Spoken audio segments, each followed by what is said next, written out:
మంత్రుల భార్యలకు అంటారు కానీ పంపిస్తే వీళ్ళు కట్టుకునేటట్టున్నారు.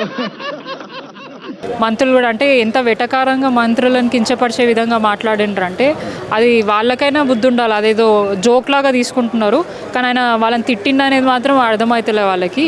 సో అంత పిచ్చోళ్ళలాగా ఉన్నట్టు అనిపిస్తుంది.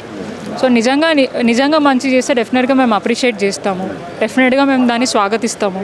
ఇప్పుడు బతుకమ్మ చీరలు అని చెప్పేసి 2 years నుంచి నువ్వు కాలయాపన చేసి ఇంద్రమ్మ జయంతియో వర్ధంతి టైంలో నువ్వు ఇవ్వడం జరిగింది. అది ఎవరు కట్టుకుంటారు? అండ్ మోర్ ఓవర్ నువ్వు ఎవరికి ఇస్తాను? ఓన్లీ సెల్ఫ్ హెల్ప్ గ్రూప్ మహిళలకు ఇస్తాను. గతంలో మేము సెల్ఫ్ హెల్ప్ గ్రూప్ వాళ్ళకి ఇవ్వలే కదా. ఓవరాల్గా రేషన్ కార్డు మీద ఎంతమంది మహిళలు ఉంటారో వాళ్ళందరికీ ఇస్తాము.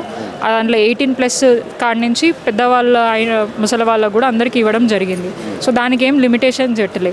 ఇక్కడేమో రేవంత్ రెడ్డి గారు మాత్రం అందరికీ ఇస్తాము చీరలు అని అంటారు, కానీ రియాలిటీకి వచ్చి వాళ్ళ దగ్గర ఏమైంది మా చీర ఇవ్వవా అని అంటే నువ్వు గ్రూప్లో ఉన్నావా, గ్రూప్లో ఉన్న వాళ్ళకి ఇస్తామని మాట్లాడుతారు. అట్లా చూసుకుంటే చాలామంది గ్రూప్లో ఉండరు. సో ఓన్లీ వాళ్ళకి అవసరమైన అది కూడా ఒక యూనిఫామ్ లాగా కనిపిస్తుంది. సరే కొంతమంది దాన్ని వెల్కమ్ చేసారే కానీ అందరు మాత్రం దాన్ని వెల్కమ్ చేయట్లేదు. మంచి చేస్తే డెఫినెట్గా స్వాగతిస్తాము. నువ్వు అన్నట్టు నా డివిజన్లో ఆల్మోస్ట్ 6 నుంచి 7 వేల మంది లబ్ధిదారులు ఉన్నారు, ఓన్లీ సెల్ఫ్ హెల్ప్ గ్రూప్. కానీ వాళ్ళు తీసుకొచ్చి పెట్టింది 2,000 మాత్రమే. మరి మిగతా వాళ్ళు ఎక్కడ పోవాలా? వాళ్ళకి ఎప్పుడు ఇస్తావు? మరి అది సమాధానం చెప్పు.